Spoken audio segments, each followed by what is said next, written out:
안녕하세요. 오늘 평범한 공대생의 떡떡비씨 재킷을 향한 여정이라는 제목으로 발표를 하게 된 양소은입니다. 반갑습니다. 먼저 간략하게 제 소개를 드리자면 저는 지방국립대 컴퓨터공학과를 졸업한 평범한 공대생이에요. 작년에는 특이하게도 오늘의 주제이기도 한 떡떡비씨 장학생에 선발이 되었고요. 현재는 iOS 개발자로의 커리어를 갓 시작한 주니어 개발자로 일을 하고 있습니다. 네, 오늘은 이런 평범한 공대생이 어떻게 떡떡DC 장학생이 되었는가에 대한 이야기를 주절주절 나눠보려고 계획하였습니다. 앞서 말씀드렸듯이 저는 정말 평범한 공대생이었어요. 학교 수업만 열심히 따라가다 보니 학점은 준수했지만 특별히 할 줄 아는 게 없었습니다. 그런 저에게도 흥미는 있었는데요. iOS 개발이었습니다. 문제는 흥미만 가지고 있고 실천은 하지 못했다는 거였어요. 그 이유는 여러 가지가 있는데요. 첫째로는 앞서 말씀드린 것처럼 수업을 열심히 따라가다 보니 강의와 과제에 치여서 다른 공부를 할 생각조차 하지 못했다는 거예요. 둘째로는 iOS 개발을 조금이라도 경험해 본 주변 분들이 iOS는 레퍼런스가 너무 부족해서 공부가 어렵다는 말을 너무 많이들 하셔서 괜히 겁을 먹고 있었다는 겁니다. 마지막으로는 그럼에도 불구하고 주변에 진지하게 iOS 개발을 하는 사람들이 없었다는 거였어요. 얼마나 어렵길래 혹은 재미가 없길래 iOS 개발을 안 할까 이런 생각도 조금 했었던 것 같아요. 그러다 보니 저는 iOS 개발에 대한 흥미를 가지고 있음에도 실질적으로 개발을 해보지는 않고 살아오고 있었는데요. 작년 4학년이 되면서 이야기가 조금 달라지게 되었습니다. 열심히 달려온 덕분인지 들을 과목이 드디어 바닥난 거예요. 그렇다 보니 강의와 과제가 끼어들어야 할 시간이 비게 되었고요. 이 여유 시간들을 다른 공부에 사용할 수 있게 되었습니다. 이 여유 시간을 통해서 iOS 개발을 경험해보기 시작하게 돼요. 그렇게 되면서 사실 레퍼런스가 부족하다는 말도 반은 맞고 반은 틀렸다는 것을 알게 되었는데요. 실제로 한글 레퍼런스 자료들은 부족했지만 영어로 작성된 것들은 모두 굉장히 잘 되어 있는 것을 발견하게 되었어요. 애플의 공식 도큐먼트나 아니면 유데미, 레이웬더릭 같은 것들을 통해서 많이 배우며 성장할 수 있었습니다. 이렇게 남는 여유 시간을 이용하고 영어 레퍼런스 자료들을 이용하면서 성장해 나가는 저에게 iOS는 정말 재밌는 분야였어요. 그럼에도 불구하고 여전히 주변에 함께 성장할 사람들은 없더라고요. 네, 그래도 이 시점까지는 스스로 배워나가야 할 것들이 많았기 때문에 크게 아쉽거나 문제를 느끼지는 못했던 것 같아요. 그렇게 스스로 성장을 해나가던 중 2021년 스위프트 학생 공모전에 대한 소식을 듣게 되었습니다. 스위프트 학생 공모전은 매년 떡떡BC 행사와 함께 진행이 되는데요.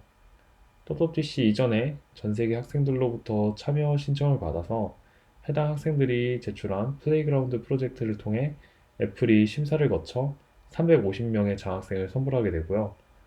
해당 장학생들은 떡떡BC 행사에 초대가 되는 그런 멋진 기회였습니다. 하지만 스위프트를 시작한 지 얼마 되지 않았던 저에게는 이게 과연 내가 당사자가 될 수 있는 행사일까? 라는 고민을 많이 했던 것 같아요.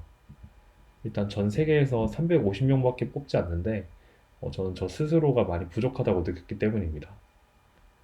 또 만에 하나 이 350명에 든다고 하더라도 코로나로 인해 WWDC 행사가 온라인으로 열리므로 과연 이 일을 통해서 얻을 게 있을까?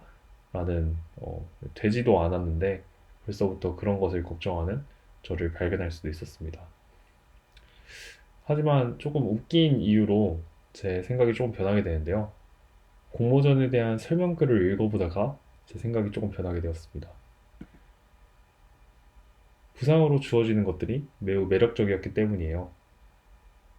우승자는 WWDC 21의 독점 외투와 커스텀 핀셋, 그리고 1년의 애플 개발자 프로그램 멤버십이 제공된다는 것이었습니다.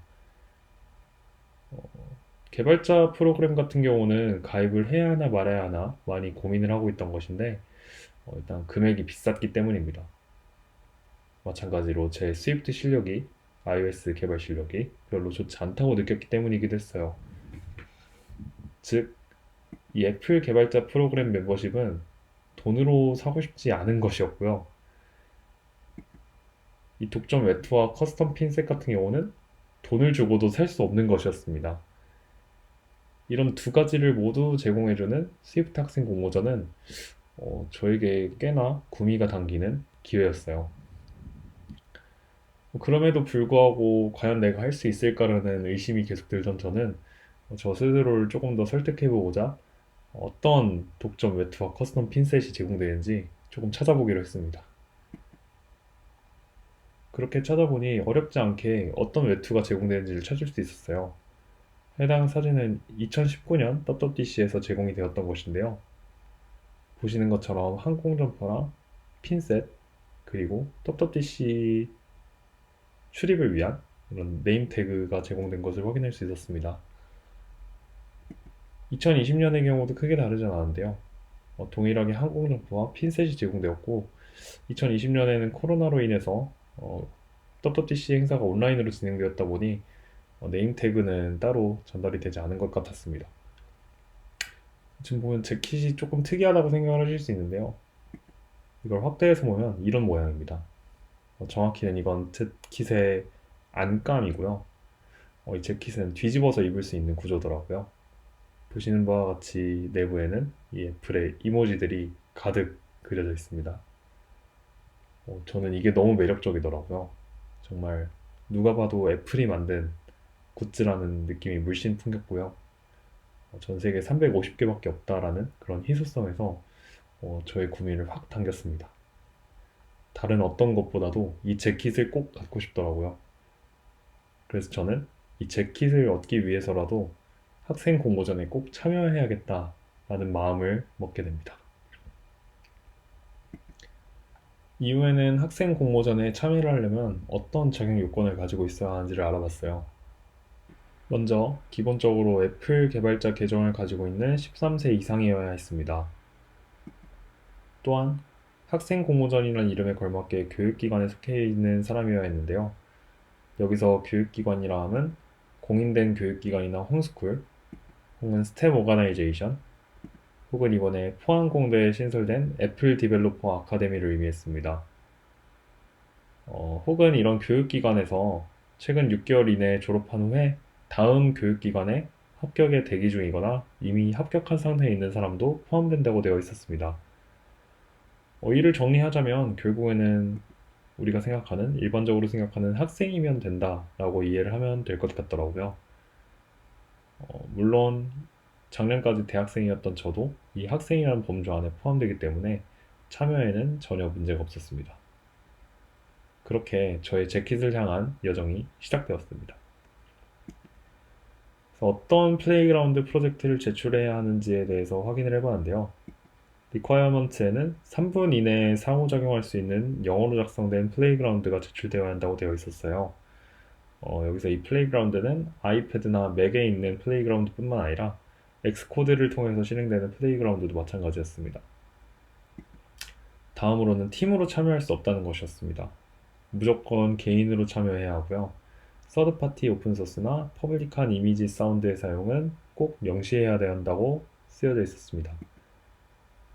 다음으로는 약간 의문이긴 한데요. 네트워크 사용을 하지 않는 환경에서 테스트를 하기 때문에 네트워크 사용이 불가능하며 모든 리소스가 함께 포함되어 전체 25메가를 넘지 않도록 플레이그라운드 프로젝트가 제출되어야 한다는 거였어요. 그래서 이런 리퀘어먼트들을 모두 살펴본 결과 제가 생각하기에는 정말 그냥 자유주제구나. 특별한 제약이 없는 자유주제 공모전이라는 생각이 들었습니다. 이런 생각이 드니까 더더욱 어떤 걸 만들어야 할지 저는 감이 오질 않았어요. 그래서 찾아보던 저는 작년에 제출되었던 플레이그라운드 프로젝트에 대한 리포지토리를 찾을 수 있었습니다. 해당 리포지토리에 있는 프로젝트들을 모두 살펴보았는데요. 그 프로젝트들을 모두 살펴보면서 저는 크게 두 가지 유형으로 프로젝트들을 구분할 수 있음을 깨달았습니다. 첫째로는 학술적이나 기술적으로 흥미로운 것들이었는데요. 지금 보시는 웨이브랩 같은 경우가 가장 대표적인 예시라고 말씀드릴 수 있을 것 같아요. 코드를 통해 파동을 정의해주면 해당 파동을 3D로 시각화해서 보여주게 됩니다. 또 단순히 이를 3D로 보여주는 것뿐만 아니라 AR을 이용해서 현실 세계에 오버레이해서 보여주는 기능도 가지고 있었어요. 이렇듯이 뭔가 학술적인 파동이라는 개념을 애플의 3D나 AR이라는 기술과 함께 결합해서 흥미롭게 보여주는 이런 프로젝트가 있었습니다. 두 번째로는 대시라는 프로젝트인데요. 보시는 것처럼 마우스랑 키보드를 이용한 슈팅 게임이었습니다. 이렇듯이 단순히 재미만을 추구하는 프로젝트도 있었어요. 다들 우수한 프로젝트들을 통해서 장학생이 되었더라고요. 여기서 저는 다시 한번 조금 벽을 느꼈습니다. 과연 스위프트를 시작한 지도 얼마 되지 않은 내가 이런 기술적이거나 정말 재밌는 프로젝트를 만들어낼 수 있을까 좀 많은 걱정이 되었어요. 하지만 그 무엇보다도 재킷의 동기부여가 되었던 저는 내가 할 수 있는 것을 가능한 열심히 즐기면서 해보자 라는 마음가짐을 가지고 있었습니다. 그래서 제가 고민을 한 결과 저는 재미에 집중을 하는 편이 좋겠다고 판단을 하였습니다. 기술적인 부분에서는 아무래도 제가 아직은 부족한 부분이 많을 거라 생각했기에 가능한 재미에 집중을 해보자 라는 판단을 하게 되었어요. 재미라는 점에 집중하여 리퀘어먼트를 다시 확인해 보았는데요. 3분 이내에 상호작용을 한다는 점에서 게임이 적당할 것이라고 판단했습니다. 또한 아이패드와 맥에서 모두 동작하는 플레이그라운드를 만들어야 한다는 점에서 공통된 인터페이스인 클릭과 탭을 생각했습니다. 따라서 탭과 클릭으로 조작할 수 있는 게임을 생각하게 되었고요.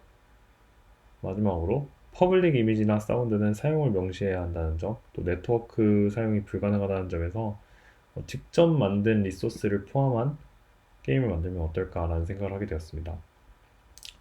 그래서 이를 조합하자면 직접 만든 리소스로 탭과 클릭만을 이용해 조작하는 게임을 만들어 보자는 생각을 하게 되었습니다. 여기까지 생각을 하다 보니 저는 머릿속에 떤 게임이 불현듯 떠오르더라고요. 그것은 바로 미사일 커맨드라는 게임이었습니다. 아타리에서 만든 1980년도 아케이드 게임인데요.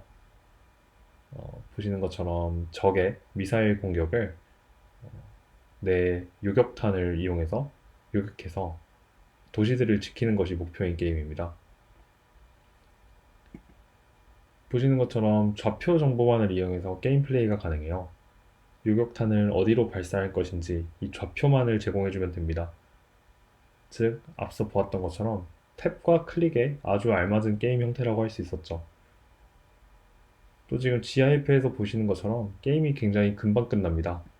즉, 짧은 시간 동안 생존하는 것이 게임의 목표인데요. 그렇다 보니 도전 욕구를 자극하는 것도 있었고요. 중독성도 있었습니다.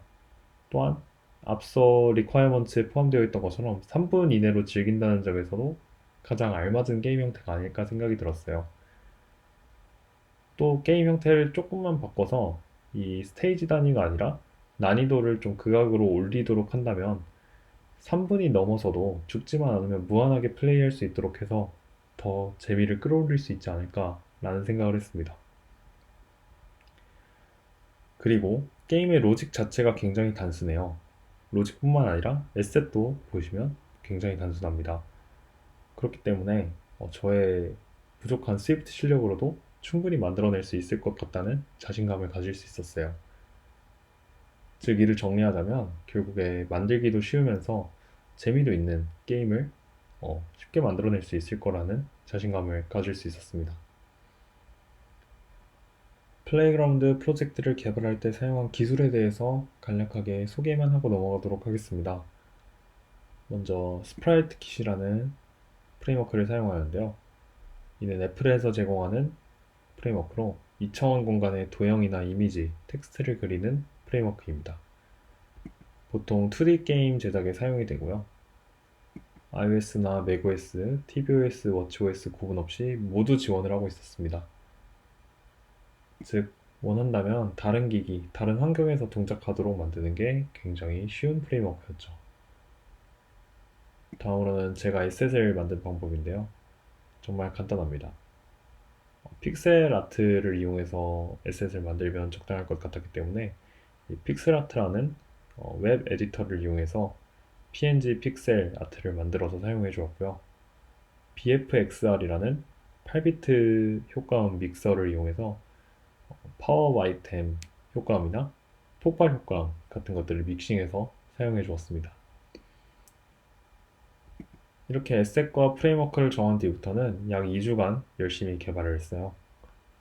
이 개발하는 기간 동안은 정말 즐거웠던 기억이 나는데요. 재미를 위주로 개발하다 보니 스스로 좀 많이 즐기게 되더라고요. 그래서 정말 시간 가는 줄 모르고 2주 동안 열심히 개발했던 기억이 납니다. 그렇게 2주간 개발한 결과는 다음과 같았습니다. 지금 보시는 것처럼 게임이 진행되고 있는데요. 콤보 시스템이라든지 아이템 시스템, 또 광범위하게 터지는 폭탄 등 다양한 요소들을 추가해서 더 재밌게 즐길 수 있도록 만들었어요.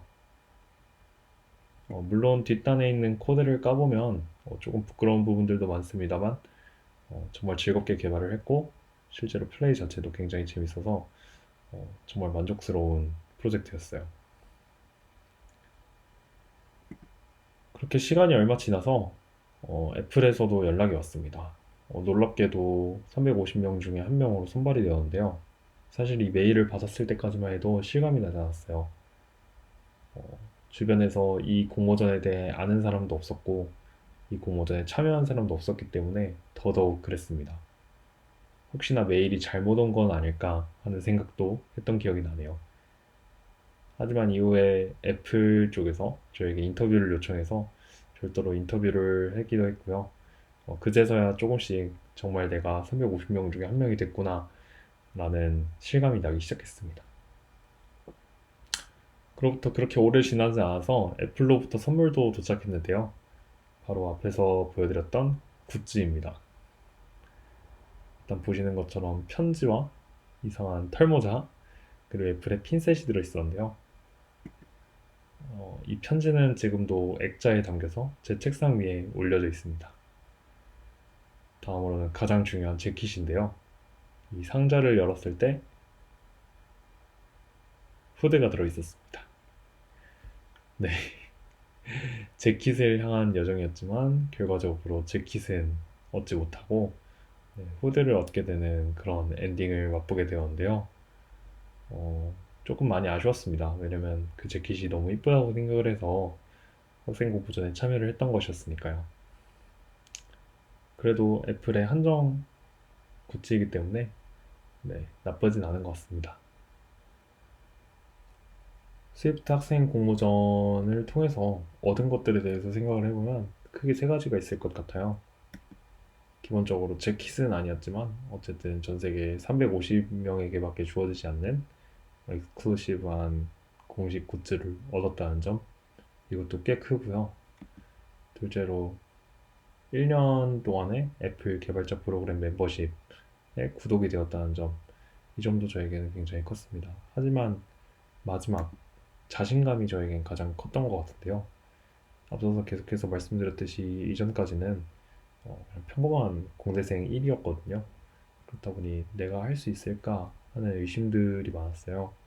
그런데 이를 이겨내고 도전한 결과 진짜 무언가를 해냈던 어찌 보면 저에게는 굉장히 의미 깊었던 사건이었기 때문에 돌이켜볼 때 이제까지 내가 못했던 것들은 사실 못한 게 아니라 안 한 게 아니었을까라는 생각도 들게 되는 그런 사건이었습니다. 그렇다 보니 저에게는 이 세 번째 자신감이 가장 값진 전리품이었다고 말씀을 드릴 수 있을 것 같아요. 이 이후로는 학생 공모전으로 제출했던 미사일 커맨더 같은 경우도 애플워치용으로 조금 변경을 해서 앱스토어에 출시를 해보는 경험도 하게 되었고요. 또 앞서 그 웨이브랩 보여드렸던 것처럼 뭔가 기술적인 부분이 약하다고 느껴져서 비전 킷을 이용해서 바디 포즈를 뽑아내고 이로부터 운동 자세를 점수화해주는 그런 프로젝트도 진행을 해보는 등 다양한 노력들을 해보며 성장해 나갔습니다. 그 이후로는 제가 좀 많이 변한 것 같아요. 이전까지는 학교 수업만을 열심히 따라가는 학생이었다면, 이후로는 좀 자신감을 가지고 스스로 노력하는 개발자가 되었던 것 같고요. 당연히 이제 스스로 공부하면서 많은 성장을 했지만, 이제 어느 순간이 되니까 난관에 봉착을 하게 되더라고요. 혼자서 공부하는 것에는 한계점을 많이 느끼는 시점에 도달을 했습니다. 이때도 마찬가지로 조금 도전을 했다면 도전을 했다고 말씀드릴 수 있을 것 같은데요. 이 문제를 타개하기 위해서 부스트 캠프라는 것에 지원을 하게 되었습니다. 이 부스트 캠프에 지원을 함을 통해서 다양한 사람들을 만나게 되는데요. iOS 개발자들을 만나서 같이 iOS에 대해서 이야기도 하고 프로젝트도 진행하고 서로 스터디를 진행을 하면서 혼자 성장하는 것에 한계를 뛰어넘을 수 있었던 것 같아요. 이런 노력 덕분에 지금의 저는 부스트캠프를 지나서 주니어 iOS 개발자로 취직까지 할 수 있었던 것 같습니다. 네, 여기까지 저의 WWDC2일 학생 공모전에 대한 경험 공유를 마치겠습니다.